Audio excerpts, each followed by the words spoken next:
5.5, we'll look at multicellular life. Like last section we looked at single cells reproducing asexually.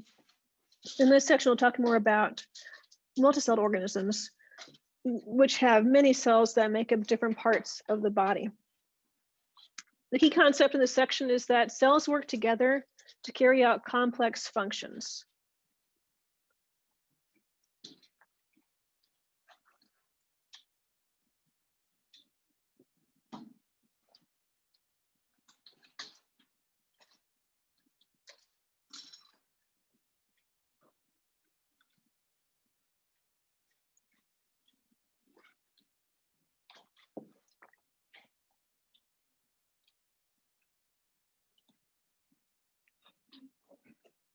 Multicelled organisms depend upon interactions among different cell types.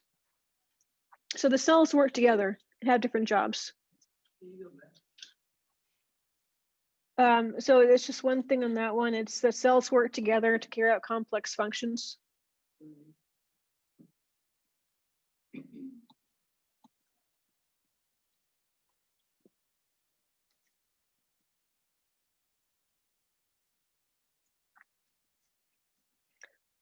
So we're going from simple to complex. So at first, the simplest is the cell. And the cells group together to make tissues. Tissues are groups of cells that perform a similar function. So for example, in your body, you have blood cells that work together. So blood would be a tissue because blood is made up of similar cells, or it's made up of blood cells. Skin is a tissue. Skin is made up of skin cells. So if you're looking at certain parts of the body where it's the same kind of cells, that's called tissue.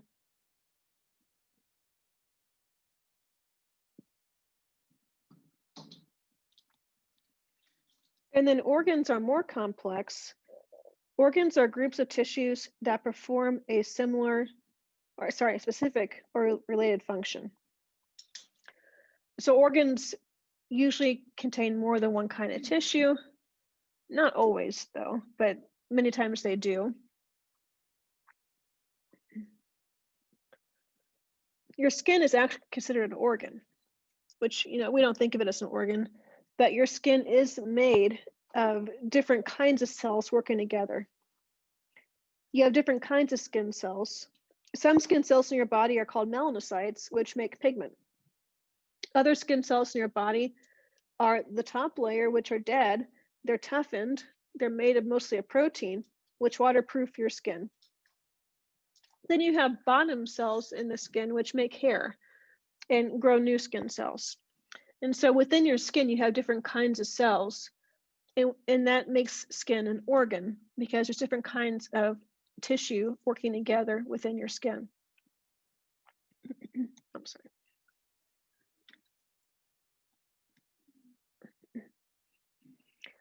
So this is not just for humans. We also can think of tissues and organs in animals and also plants. So plants also have tissues and organs.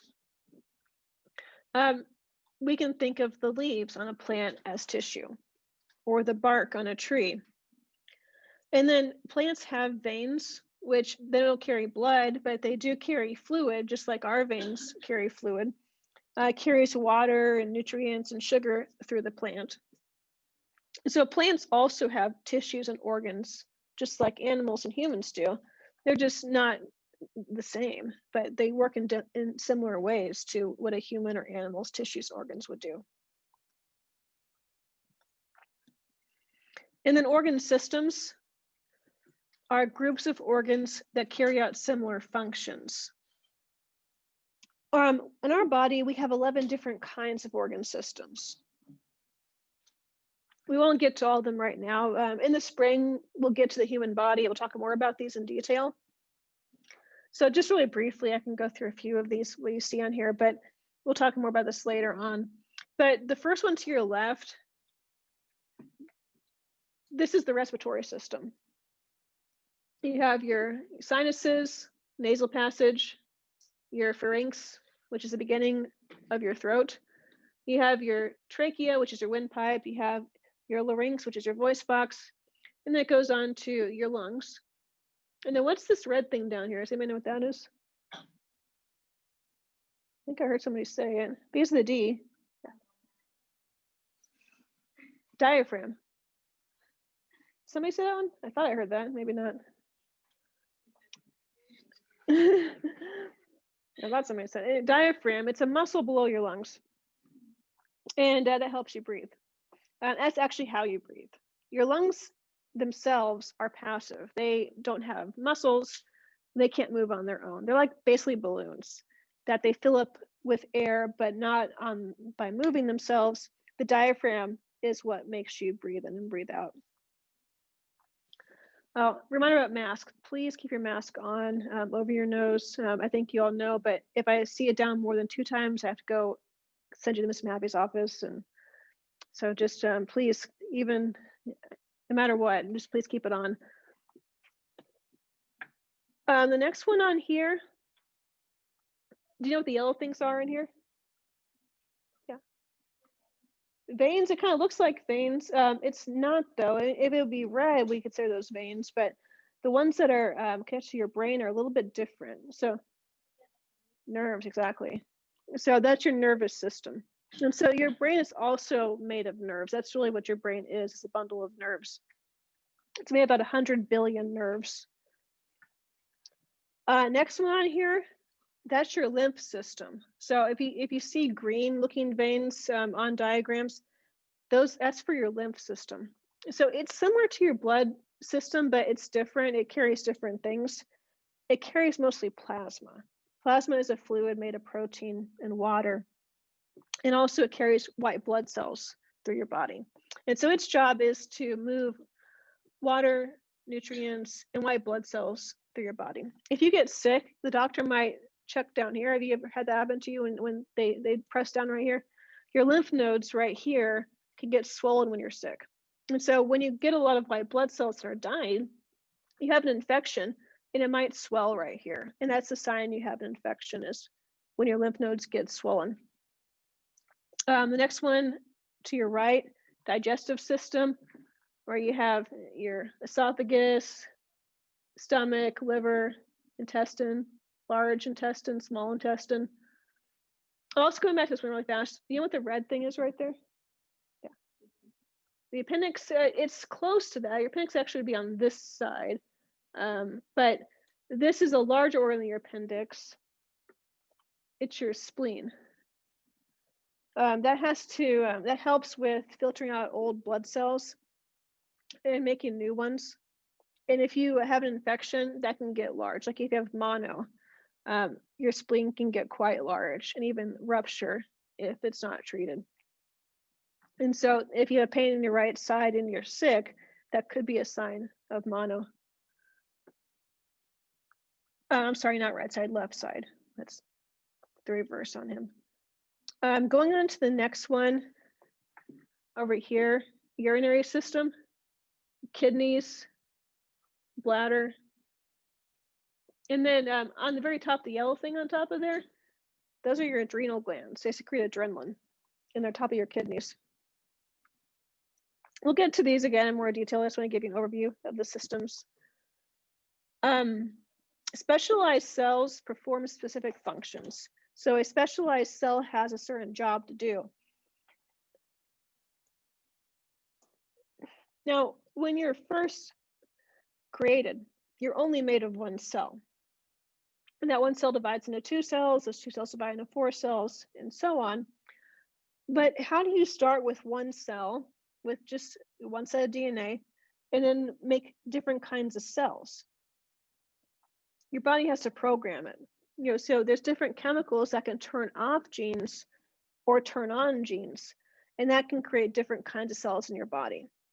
In that process where cells change and go from a stem cell to a blood cell or stem cell to a skin cell, that's called cell differentiation. So to differentiate means to turn into a different kind of cell. Cells differ, whether it's a blood cell, a nervous cell, a muscle cell. They differ based on the way genes are expressed. So every cell in your body has a full set of DNA, but not every cell in your body uses that DNA the same way.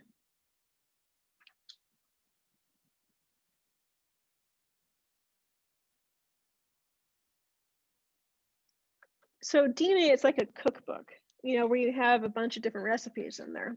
And it's up to the cell to decide what recipes to use. And it makes different kinds of proteins, and based on that, it makes different kinds of cells.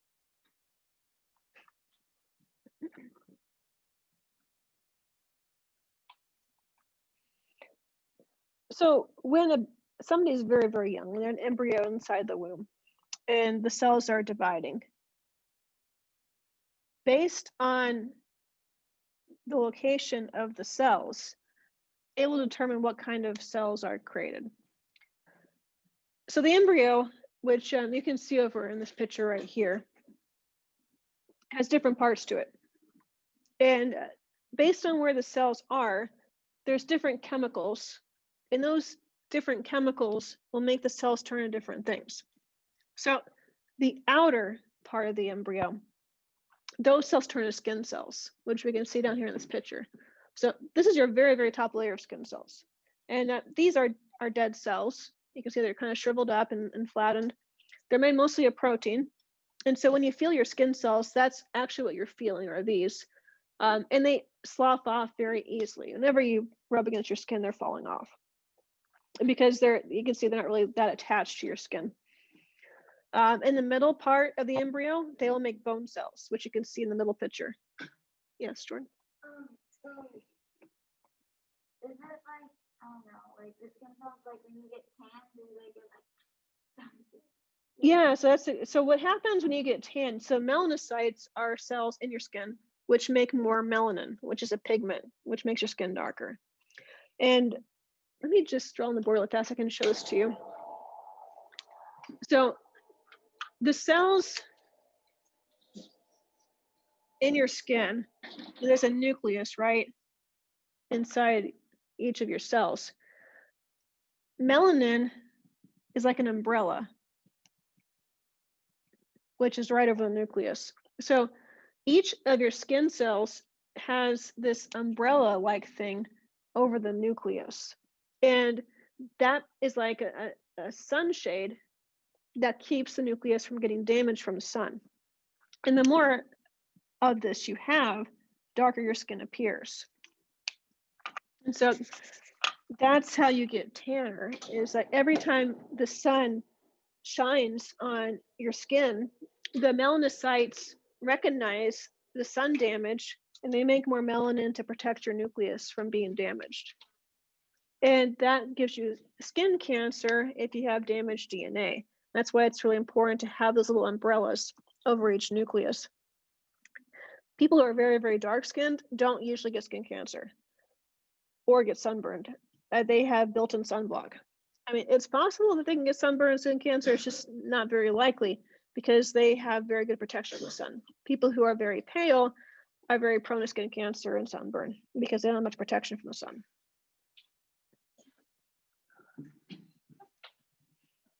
Yes. So my dad said that if you tan a lot, then when you're older, your skin is really wrinkled. That's right. Yes. Yeah. So UV radiation, which you get from the sun, damages your skin. And you can get damage in your nucleus, which would cause cancer, damage outside as well, which can then lead to wrinkling over time. And so you have basically these little injuries over and over and over again when the sun hits your skin. And those can build up to make bigger effects, which we see in the form of wrinkles. And so, yeah, aging, so there's different kinds of UV light. So there's UVA light and UVB light. And one of them can cause skin cancer, UVB, and then UVA makes your skin age and causes wrinkles. So people who are driving, like trucks for a living, and they have one side of the sun hitting their face through the window, they're prone to wrinkling. They don't get a lot of sunburn though, because the window deflects UVB, but UVA goes through the glass. And so UVA causes aging and wrinkles. And that's basically just because we talked about this before, that aging really is defined as you lose more cells than you make. And so if you damage more of your cells, in this case by sun hitting them, when you lose more of your cells, you're going to be aging faster. Does that make sense? Yeah, so that's why. So yeah, sunscreen is important, not just for keeping out, keeping sunburn from happening, but sunscreen also helps you age more slowly. Your skin looks better if you protect your skin from sunburn, but also just sun exposure in general. Yes, Kristen? Yeah, Jordan. Is like 100 SPF sunscreen bad for you? How would it be bad for you? I don't know. I just think that, Well, like vitamin D deficiency can be a problem. Yeah, the sun actually is important in small amounts for you because the sun, when the sun hits your skin, you make vitamin D. And vitamin D is important for bone health and also for how you feel. Like if you don't have enough vitamin D, you're going to feel depressed. You're going to feel really tired, low energy. So vitamin D is a very important nutrient for your body and for your bones. And now down here in Texas, we get a lot of sun. And so it's not a common problem, but up north, it's much more common. Vitamin D deficiency is a real problem because the sunlight's not as intense up there and it's more cloudy up there. So it is important to get vitamin D. You can get it through milk, you can get it through multivitamins, or by going to sunlight. But that would be the only thing that you'd have to worry about is vitamin D deficiency. But as long as you have vitamin D, SPF 100 would not hurt you. It may. I mean, I know it's not the primary thing that it does, but that would make sense that it would also. I mean, vitamins do a lot of different things, so I wouldn't be surprised if it also helped with that as well. That would make a lot of sense that it does. But I just know in general that if you don't have vitamin D, you're going to feel pretty bad. I know you're going to feel low energy, tired, depressed, and it's important for bone health. It helps bring calcium to your bones and strengthen them. So I know those are the primary things it does, but it would make sense it also helps with that as well. The cells that are in the middle, they make bones, muscles, and kidneys. The inner cells in the embryo go on to make up the pancreas, lungs, digestive system. And so based on where the cells are in the little embryo will then determine what they become as the baby develops in the womb.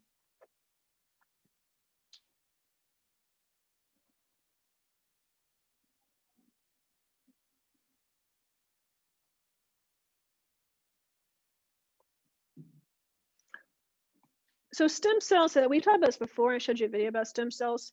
Stem cells are special kinds of cells. They are cells that can turn to any cell in the body. So the new embryo has all stem cells. And over time, those stem cells can turn into different body cells. So stem cells have the ability to divide and renew themselves. So a stem cell can turn into other stem cells. The top picture shows that one stem cell can divide into two stem cells. So it can make more of its own kind. But it can also turn into different kinds of cells, specialized cells. Like that's a nervous cell.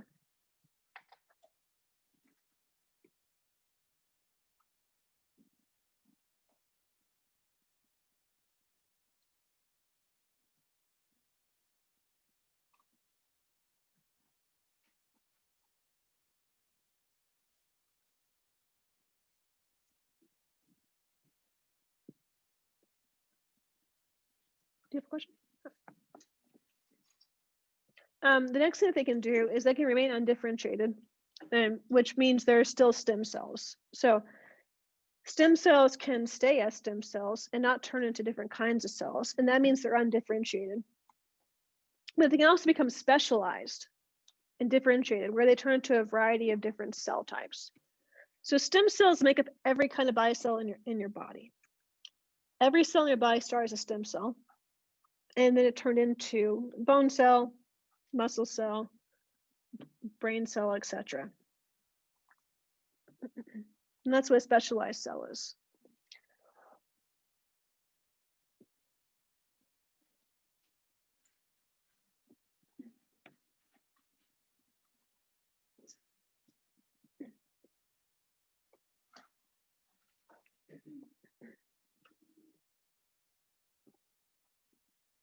Does everybody have these down?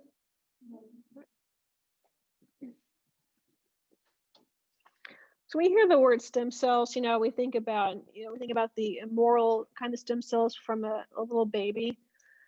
But stem cells are not just from babies and embryos. Stem cells are found in everybody. Children, adults, everybody has stem cells because you're constantly growing new cells in your body. And so you need stem cells to make new cells. And so you can find stem cells, especially in bone marrow, because you're making a lot of new blood cells. That's a good place to find them. But they're all throughout your body.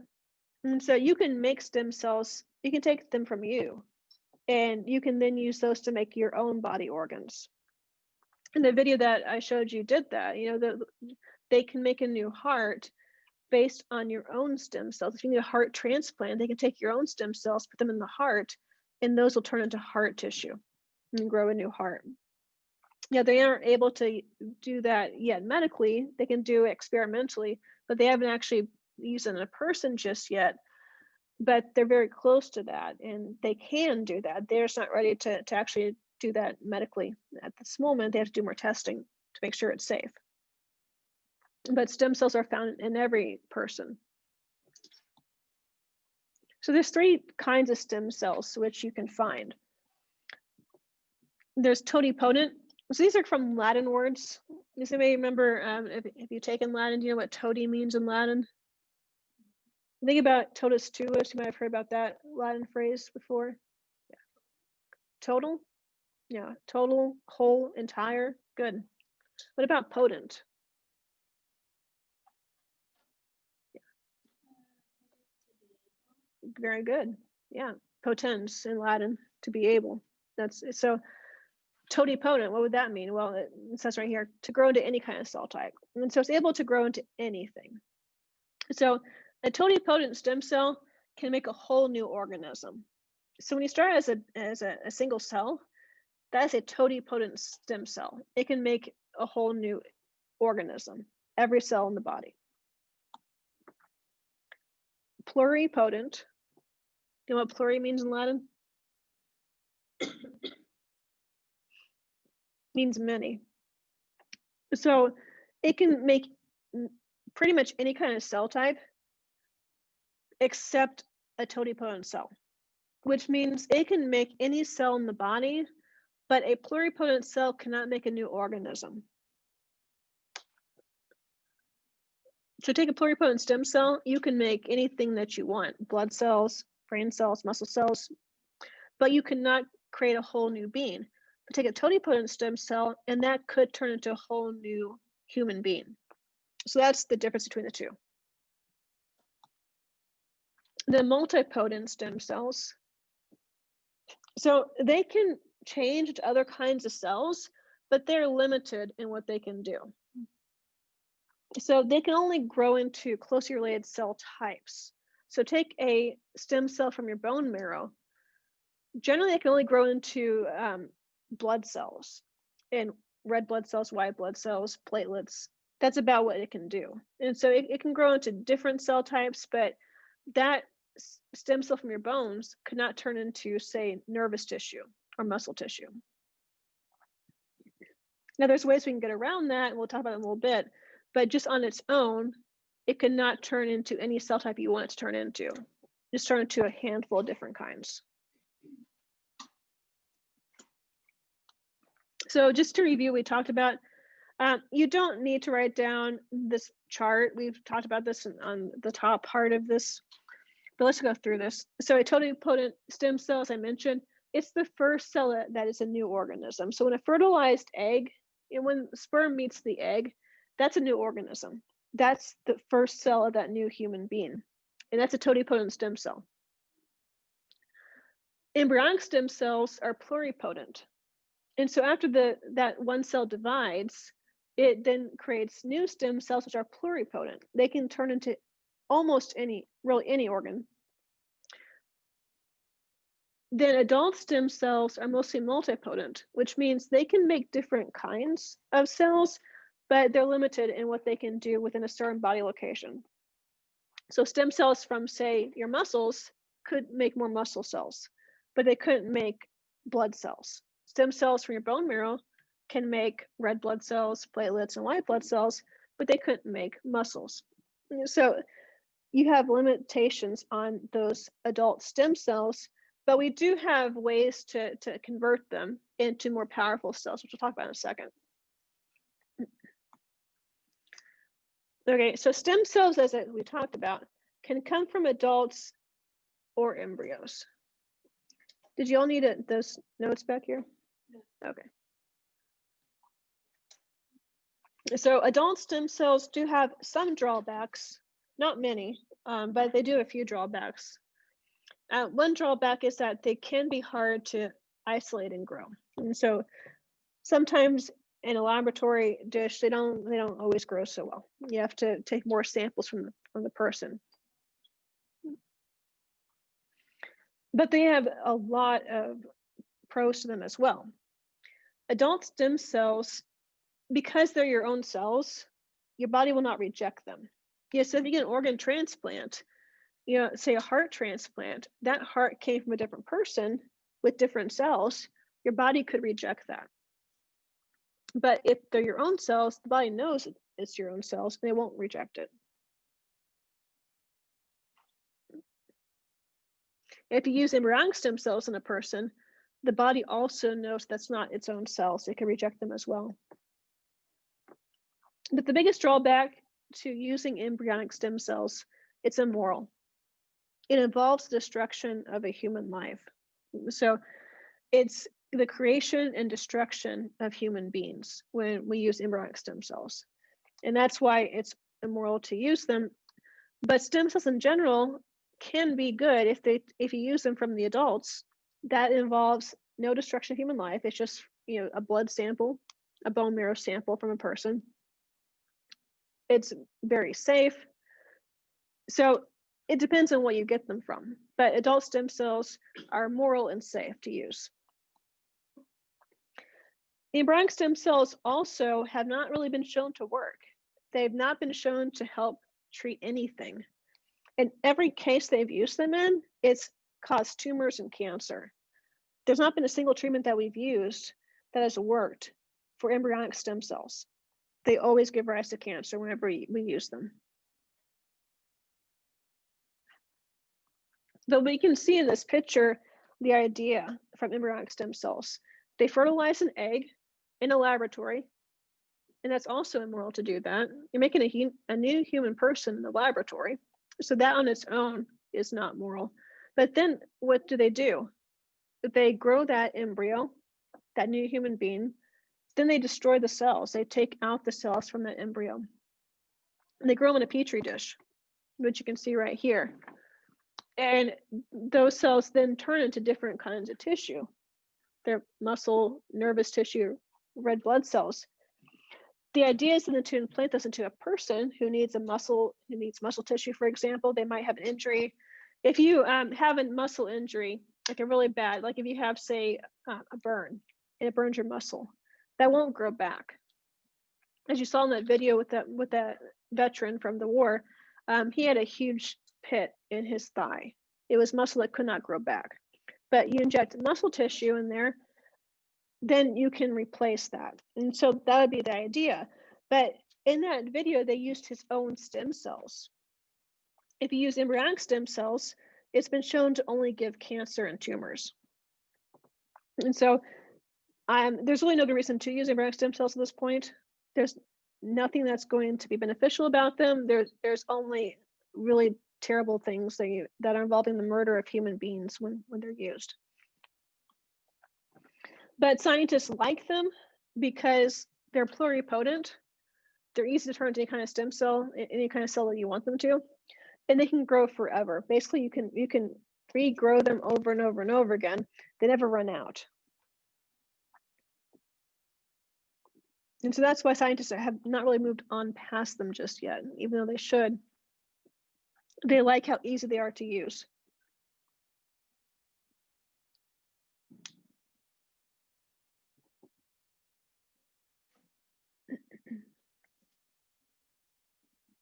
Oh, sorry.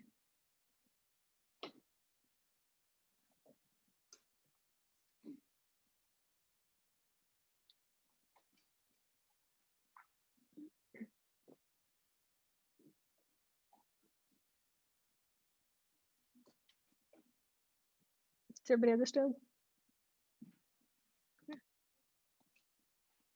Okay, so I mentioned before that you can take adult stem cells and make them more versatile.